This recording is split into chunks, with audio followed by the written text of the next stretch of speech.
സജി ചെറിയാന്റെ വിവാദ പരാമർശത്തെ തള്ളി CPIM. വർഗീയത പറയുന്ന ഒരാളുടെ നിലപാടിനോടും CPM-ന് യോജിപ്പില്ല എന്ന് CPIM സംസ്ഥാന സെക്രട്ടറി MV ഗോവിന്ദൻ പറഞ്ഞു. വർഗീയതയെ രാജ്യത്ത് അതിശക്തമായി എതിർക്കുന്ന പാർട്ടിയാണ് CPIM എന്നും ഗോവിന്ദൻ കൂട്ടിച്ചേർത്തു. ഒരു വർഗീയ പരാമർശവും CPIM-ന്റെ ഭാഗത്തുനിന്നുണ്ടാവരുത് എന്നാണ് ഇന്ത്യയിലെ ഏറ്റവും പ്രധാനപ്പെട്ട വർഗീയ വിരുദ്ധ പ്രസ്ഥാനമായ CPIM-ന്റെ അഭിപ്രായം. വർഗീയ വിരുദ്ധമല്ലാത്ത എല്ലാ അർത്ഥത്തിലും ശരിയായ ഭാഷയിൽ ആര് പറഞ്ഞാലും അതിനെ ഞങ്ങൾ യോജിക്കുന്നില്ല. കൂടുതൽ വിവരങ്ങൾ സഹിൻ ആന്റണി നൽകും. സഹിൻ, അതിപ്പോൾ MV ഗോവിന്ദൻ ഇക്കാര്യത്തെ സജി ചെറിയാന്റെ പേരൊന്നും പറയാതെ, മന്ത്രിയുടെ പ്രസ്താവനയെക്കുറിച്ചൊന്നും പറയാതെയാണല്ലോ പ്രതികരിച്ചിരിക്കുന്നത്. നമ്മുടെ മാധ്യമങ്ങളുടെ ചോദ്യങ്ങൾ അതുമായി ബന്ധപ്പെട്ടതായിരിക്കും സ്വാഭാവികമായിട്ടും, അല്ലേ? ഇതിപ്പോൾ MV ഗോവിന്ദൻ്റെ പ്രസ്താവന മാത്രമല്ല, CPIM-നകത്ത് മറ്റ് നേതാക്കൾക്കുള്ളിലും ഇങ്ങനെ സജി ചെറിയാൻ ഈ പറഞ്ഞതിനോടൊരു അതൃപ്തി ഉണ്ടായിട്ടുണ്ടെന്നാണോ മനസ്സിലാക്കുന്നത് നമ്മൾ? എന്തായാലും സനീഷ് സൂചിപ്പിച്ചതുപോലെ തന്നെ മാധ്യമങ്ങളുടെ ചോദ്യം അത്തരത്തിലായിരുന്നു. സജി ചെറിയാന്റെ പ്രസ്താവനയുമായി ബന്ധപ്പെട്ട ചോദ്യമായിരുന്നു. ആദ്യഘട്ടത്തിലൊന്നും MV ഗോവിന്ദൻ പ്രതികരിക്കാൻ തയ്യാറായിരുന്നില്ല.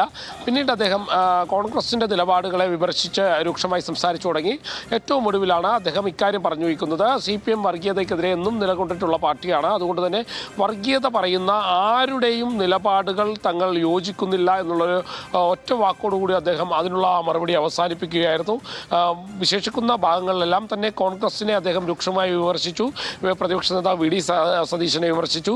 ജമാഅത്തെ ഇസ്ലാമിയുമായി കൂട്ടിയേരാനുള്ള UDF-ന്റെ നീക്കത്തെയും അദ്ദേഹം രൂക്ഷമായി വിമർശിക്കുകയായിരുന്നു. സനീഷ, ശരി, നന്ദി സഹിൻ വിവരങ്ങൾക്ക്. രൂക്ഷമായിട്ടുള്ള ഒരു അതൃപ്തി സ്വാഭാവികമായിട്ടും സജി ചെറിയാൻ ഇന്നലെ നടത്തിയ പ്രസ്താവനയോടുണ്ട് CPM നേതാക്കളിൽ വലിയൊരു കൂട്ടത്തിന് എന്ന് വേണം മനസ്സിലാക്കാൻ. അതിൻ്റെ ഒരു പ്രകടിത രൂപമായിരുന്നു MV ഗോവിന്ദൻ മാസ്റ്ററുടെ വർഗീയ കക്ഷികളോടുള്ള എതിർപ്പാണ് തങ്ങളുടെ പൊതുനിലപാട് എന്ന പ്രസ്താവന. സഹിനാണ് എൻ്റെ വിശദാംശങ്ങൾ നൽകിയത്. മറ്റു വാർത്തകളിലേക്ക്. തൃശ്ശൂരിൽ നിയമസഭാ തെരഞ്ഞെടുപ്പ് സീറ്റിനെ ചൊല്ലി പോസ്റ്റർ. ഒല്ലൂരിൽ കോൺഗ്രസിൽ മത്സരിക്കാൻ വരത്തന്മാർ വരേണ്ട എന്നാണ് പോസ്റ്റർ. സേവ് കോൺഗ്രസ് എന്ന സംഘടനയുടെ പേരിലാണ് പോസ്റ്റർ ഉള്ളത്. ലെബിൻ K. വിജയൻ വിവരങ്ങളുമായിട്ട് ചേരും. ലെബിൻ, ഇതിപ്പോൾ എന്താണ് ഇതിൻ്റെ ഒരു ആന്തരികാർത്ഥം? ഏത് ആളുകളെയാണ് വരത്തന്മാർ എന്നൊക്കെ ഉദ്ദേശിച്ചിരിക്കുന്നത്? ഇത് കോൺഗ്രസിനകത്ത് അവിടെ ചില പ്രശ്നങ്ങളുണ്ട് എന്നതിൻ്റെ ഒരു അടയാളമായിട്ട്, തെളിവായിട്ടാണോ നമ്മൾ കാണേണ്ടത്?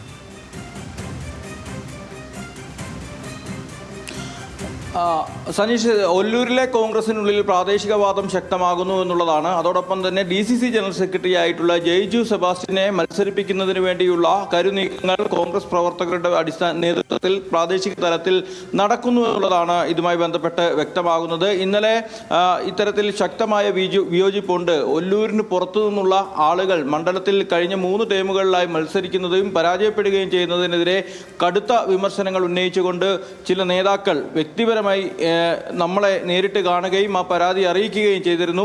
ഇതിന് പിന്നാലെ തന്നെയാണ് ഇന്ന് സേവ് കോൺഗ്രസ് എന്നുള്ള പേരിൽ പോസ്റ്റർ പ്രചാരണങ്ങൾ ഉണ്ടായിരിക്കുന്നത്. ജില്ലയുടെ വിവിധ ഭാഗങ്ങളിലായി, ഒല്ലൂർ മണ്ഡലത്തിന്റെ വിവിധ ഭാഗങ്ങളിലായി ഇത്തരത്തിൽ പോസ്റ്റർ പ്രചാരണം ഉണ്ടായിരിക്കുന്നു. ഒല്ലൂരിന് പുറത്തുനിന്നുള്ള വരത്തന്മാർ മണ്ഡലത്തിൽ മത്സരിക്കേണ്ട എന്നുള്ളതാണ് പോസ്റ്ററിലെ പ്രധാനപ്പെട്ട ആവശ്യം. 2006-ലാണ് ഒല്ലൂർ നിയോജക മണ്ഡലത്തിനുള്ളിലുള്ള ഒരു ലീലാമ്മ ടീച്ചർ അവസാനമായി കോൺഗ്രസ് പ്രതിനിധിയായി തെരഞ്ഞെടുപ്പിൽ മത്സരിക്കുന്നത്. ഇതിനോടകം തന്നെ 15 തവണ തെരഞ്ഞെടുപ്പ് നടന്ന ഒല്ലൂർ നിയോജക മണ്ഡലത്തിൽ 6 തവണ LDF-ഉം LDF-ൽ 1 തവണ CPM-ഉം 5 തവണ CPI-യും മത്സരിച്ച് വിജയിക്കുകയും ശേഷിക്കുന്ന എല്ലാ തെരഞ്ഞെടുപ്പിലും കോൺഗ്രസ് വിജയിക്കുകയും ചെയ്ത, കോൺഗ്രസിന് മികച്ച സംഘടനാ അടിത്തറയുള്ള ഒരു മണ്ഡലമാണ്. അവിടെ നിലവിൽ KPCC സെക്രട്ടറി ആയിട്ടുള്ള ഷാജി കോടങ്കണ്ടത്താണ് പ്രധാന പരിഗണനയിൽ സ്ഥാനാർത്ഥിയായി പരിഗണിക്കപ്പെടുന്നത്. അതുകൊണ്ട് തന്നെ ഷാജിക്കെതിരായിട്ടുള്ള ഒരു നീക്കം കൂടിയാണ് ഒല്ലൂരിലെ കോൺഗ്രസ് പ്രവർത്തകരുടെ ഭാഗത്തു നിന്നുള്ളതാണ് നമുക്ക് മനസ്സിലാക്കാൻ കഴിഞ്ഞത്. കഴിഞ്ഞ തെരഞ്ഞെടുപ്പിൽ MP വിൻസെന്റ് അടക്കമുള്ള ആളുകളാണ് മത്സരിച്ചത്. തുടർച്ചയായി ഇപ്പോൾ 2 തവണ റവന്യൂ മന്ത്രി K. രാജൻ മത്സരിച്ച് വിജയിച്ചു നിൽക്കുന്ന മണ്ഡലമാണ്. രാജനെ പ്രതിരോധിക്കണമെന്നുണ്ടെങ്കിൽ ഇത്തവണയും റവന്യൂ മന്ത്രി തന്നെ വീണ്ടും മത്സരിക്കുമെന്നുള്ള വിവരങ്ങൾ പുറത്തു വന്നിരുന്നു. CPI സംസ്ഥാന എക്സിക്യൂട്ടീവിലും സംസ്ഥാന സെക്രട്ടേറിയറ്റിലും ഒക്കെ മന്ത്രിമാർ മത്സരിക്കാനുള്ള ധാരണ ആകുകയും ചെയ്തു. ഇതിന് പിന്നാലെ രാജൻ വീണ്ടും ഒല്ലൂരിൽ മത്സരിക്കുമെന്നുള്ള കാര്യം ഉറപ്പായതോടുകൂടിയാണ് കോൺഗ്രസിൽ ഇത്തരത്തിലൊരു വികാരം കൂടി ശക്തമായിരിക്കുന്നത്. ഒല്ലൂർക്കാരനല്ലാത്ത രാജന് മത്സരിച്ച് ജയിക്കാൻ കഴിയുമെങ്കിൽ, CPIക്ക് അവിടെ മത്സരിച്ച് ജയിക്കാൻ കഴിയുമെങ്കിൽ ഒല്ലൂർക്കാരനായ പ്രാദേശികമായി ബന്ധമുള്ള ഒരു കോൺഗ്രസ്സുകാരൻ മത്സരിച്ചാൽ ഇത്തവണ ഉറപ്പായും ഒല്ലൂരിൽ വിജയിക്കാനാകുമെന്നുള്ളതാണ് ഇവരുടെ പ്രധാനപ്പെട്ട അവകാശവാദം. അതുകൊണ്ട് തന്നെ ജെയ്ജു സെബാസ്റ്റ്യൻ എന്ന DCC ജനറൽ സെക്രട്ടറിയെ ഉയർത്തിക്കാട്ടിക്കൊണ്ടുള്ള പ്രചാരണങ്ങളും ഇവർ ഒരു ഭാഗത്ത് നടത്തി വരികയാണ്. അതിനിടെയാണ് ഇപ്പോൾ ഒല്ലൂരിന് പുറത്തു നിന്നുള്ള കോൺഗ്രസ് നേതാക്കൾ മത്സരിക്കേണ്ട എന്നുള്ള നിലപാട് ഉയർത്തിക്കൊണ്ട് സേവ് കോൺഗ്രസ് എന്നുള്ള പേരിൽ പോസ്റ്ററുകൾ പ്രത്യക്ഷപ്പെട്ടിരിക്കുന്നത്. സനീഷ്, ശരി, നന്ദി ലെവിൻ. വിവരങ്ങൾക്ക് അവിടെ തൃശ്ശൂരിലെ കോൺഗ്രസിനകത്ത് ഒരു പ്രധാനപ്പെട്ട വിഷയമാണത്. അതിൻ്റെ വിശദാംശങ്ങളാണ് ലെവിൻ നൽകിയത്. മറ്റു